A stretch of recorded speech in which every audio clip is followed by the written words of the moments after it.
Tonight on the South Today, researchers at Otago University are collaborating on 3D printed solutions that could help out breast cancer patients. A redeveloped street in central Invercargill reopens to the public, sparking mixed reactions. And Rolleston has turned back the clock as a Canterbury club recreates a time of dueling and jousting.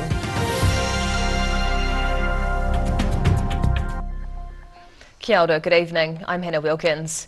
Imagine if you could print out body tissue whenever you needed it. That's exactly what one Otago professor is working on and says the technology could be here sooner than you think. A high-tech machine working on a high-tech project. Otago University Associate Professor J.D. Cabral has been overseeing the machine, which can create 3D printed nipple areola complexes for breast cancer patients. The aim of the new research work is to help reconstruct breast tissue that has been lost in mastectomy patients, an issue the team says is not currently being addressed. Otago is working in collaboration with researchers from the University of Maryland, using some very fancy lab equipment with unlimited capabilities. I have a 3D bioprinter, so that allows me to encapsulate cells or create cell-friendly scaffolds to basically recreate any tissue microarchitecture that I'm interested in. Cabral specialises in creating vasculature for the thick tissue of the nipple, which acts as a plumbing system for oxygen and nutrients. She says thick tissue is harder to create than thinner tissue, adding to the challenge. It's that combination of biology, chemistry, material science, engineering, and medicine.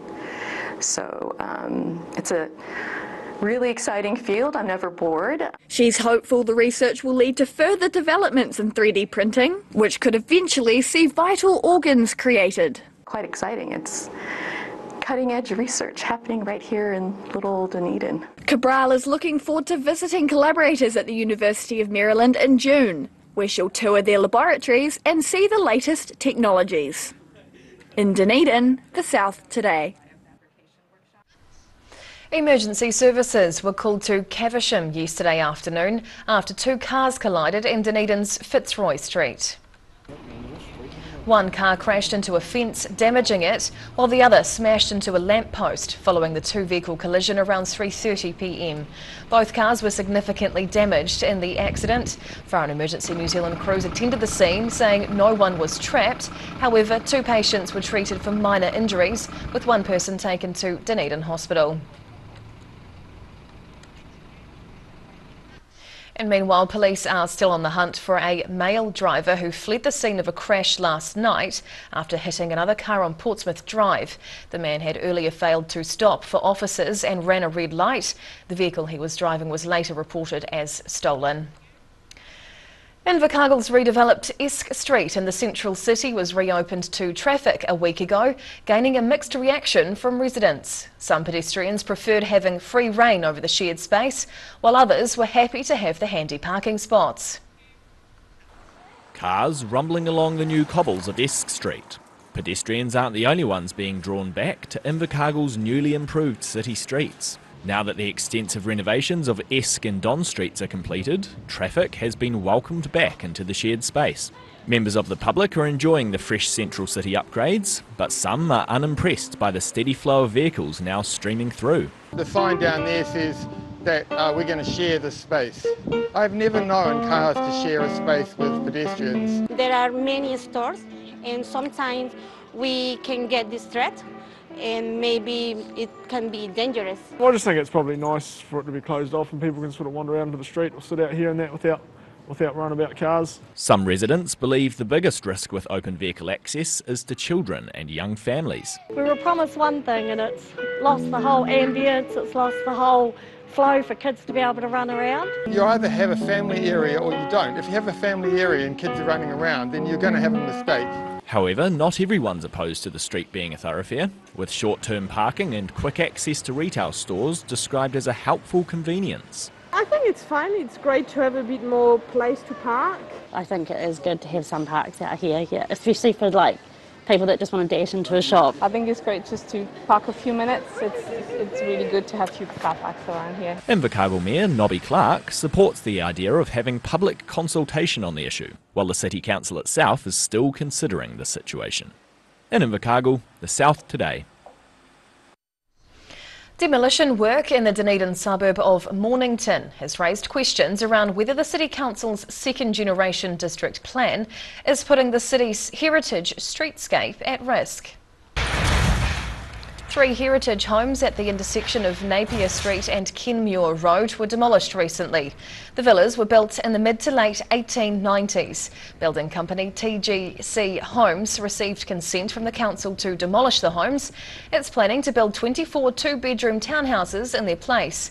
The company says it's been working with the council to do what it can to maintain the heritage qualities of communities. The Southland town of Rolleston was transformed into a medieval village recently as a Canterbury club celebrated an age before electricity.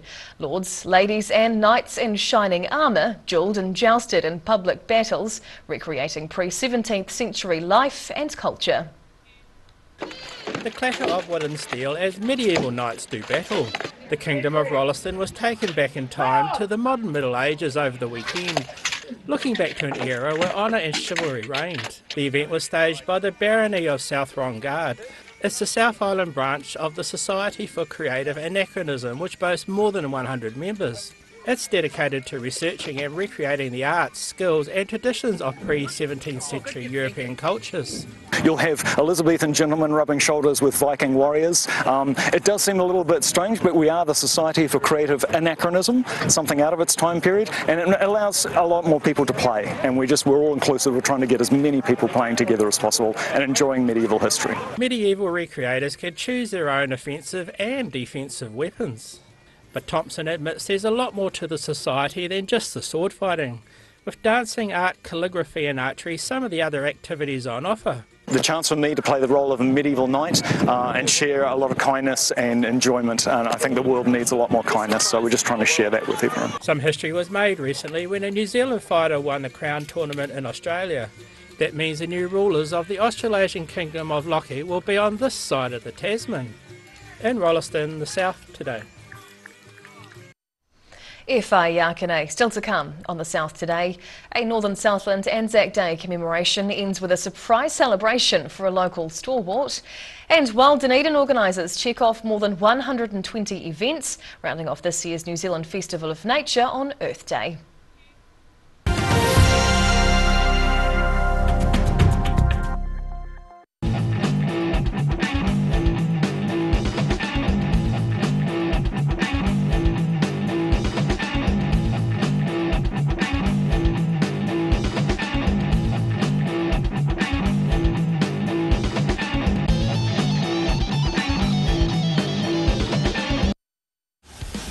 Aero, used by Australia's top bowlers with their unique Z-scoop grip that redefines the game. Machined with robotics for unparalleled accuracy, Aero, same line, every time.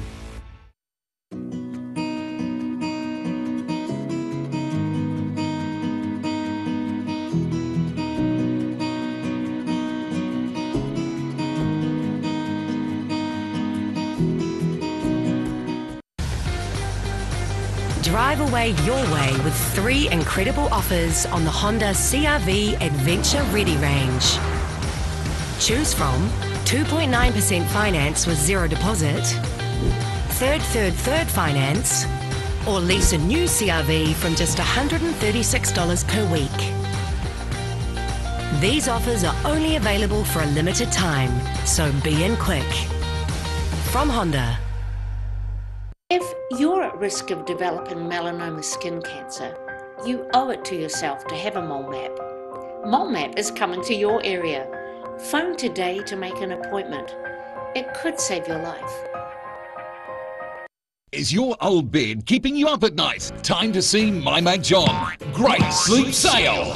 For 3 days only, John's taken 25 to 75% off all beds and bedroom furniture. John's got Dunedin's biggest range of beds, all the sizes, in stock and ready to go right now. Don't suffer your old bed another night. Great sleep sale for 3 days only at John's Furniture Warehouse, Stafford Street. Furniture from Stafford Street and my mate John. Here at Aged Concern Otago, we offer a range of services to support Otago seniors to age well with dignity and independence. We provide social work support, visiting service, health promotion and social activities. Check out what we have on offer at ageconcernotago.com.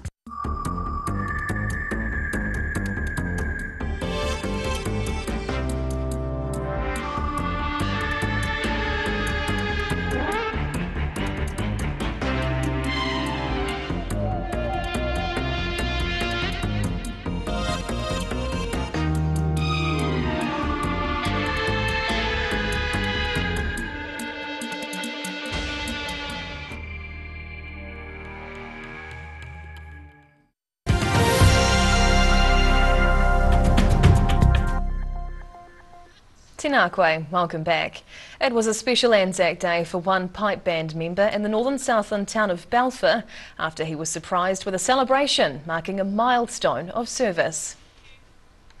Mataura Kilty's pipe band member Paul Bruce has been playing bagpipes at the Balfour Anzac service for 50 years, but after Tuesday's service he was surprised with cake and a silver quake, a Scottish drinking vessel, to mark the occasion. Bruce started playing to commemorate the fallen soldiers when he was just 13, following in his dad's footsteps.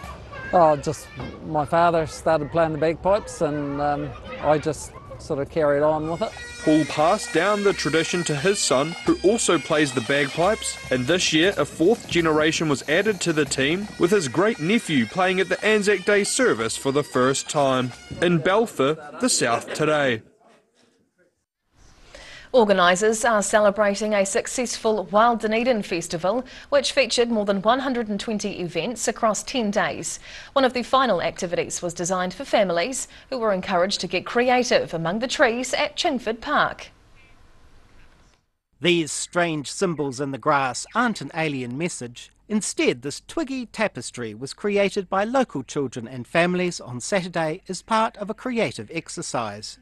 The giant nature sculpture, called Art Play for Earth Day, was one of the highlights from a day out at Chingford Park as part of the Wild Dunedin Festival of Nature. Participants used autumnal leaves, twigs and various other items to create spokes, swirls and other patterns inside a series of little globes. Guidance was provided by local artists Janet Duwatt, Pamela Brown and Kerry McKay. Once completed, the botanical ballet was left for nature to slowly blow away on its own. The Wild Dunedin Festival finished up on Sunday after 126 different activities across the week-long event. In Dunedin, the South today. And now recapping tonight's top stories on the South today. Otago researchers collaborate on 3D printing technology, which could help breast cancer patients after surgery. Invercargill's Esk Street redevelopment reopens to motorists, causing a conflict with some pedestrians. And Rolleston was turned into a medieval village recently as a local society recreated a 17th century era of battle. And now a look at what's happening in tomorrow's ODT. And we welcome Associate Editor Mike Houlihan. Hello Mike. Evening, Hannah. What can we expect in the Friday paper? We've got some information under the OAA back about the new hospital project, which suggests that the intended opening for it, which has already been pushed back, is about to be pushed back still further. So there'll be more details about that tomorrow. We also attended a public meeting in Queenstown today about the ongoing housing crisis in the Lake Resort, with some dreadful stories there about people who've had to move multiple times over the space of just a few months, or simply can't find housing at all. It's an ongoing problem there, which they're trying to find a solution to. Yes. Further down in Invercargill, someone's won a 17.25 million in the lotto, and we've suggested how many dozen oysters that might buy, and also wondered exactly who it might be. Also, sports tabloids out tomorrow, and they're previewing the Highlanders' big must-win game against the Waratahs. Must watch, yes. All right, thank you for sharing this evening. Thank you. And time now for a look at tomorrow's weather. The South Today weather, proudly brought to you by Mall Map. the skin cancer detection specialists. Looking at the situation, a spell of fine weather will last through the weekend as light nor'westerly airflow slowly develops over the region. Heading to the top of the South Island, it'll be fine with light winds right through here tomorrow. By numbers, expect 19 up in Nelson, 17 over in Greymouth on the west coast, and slightly cooler down in Christchurch with a high of 16 degrees. Travelling to South Canterbury and North Otago. Blue skies and nor'easterlies to take the edge off. Both Ashburton and Uamaru head for 16, with Timaru just sneaking ahead to 17 degrees. Heading westwards to the Central Lakes, creeping up slightly temperature-wise as we come over here with fine weather and light winds across the board. Wanaka and Alex can expect highs of 18, and Queenstown's looking good too with 17 degrees. Heading further south, light winds tend westerly down through here with clear skies and highs of 16 degrees for Gore, Balclutha and the Catlins. And down to the deep south, chilly as it drops to just 1 degree overnight in Invercargill. Tomorrow's looking fine and sunny with a high of 16 degrees, and Saturday's warmer again with 18 and nor'westerlies. And finally heading to Dunedin, fine and cold with a 3-degree low tonight. Friday's sunny with light nor'easterlies and 16 degrees. Into the weekend, Saturday's looking lovely and clear, so expect another 16-degree day. And that's the news this Friday, actually Thursday. For the latest news and videos from the southern region, head online to odt.co.nz. You can follow Channel 39 on YouTube to catch our news bulletins on demand. And you can also now follow us on Facebook. Just search for the South Today NZ to see our favourite stories from around the regions. We'll see you again tomorrow. Ka kite e pōpō.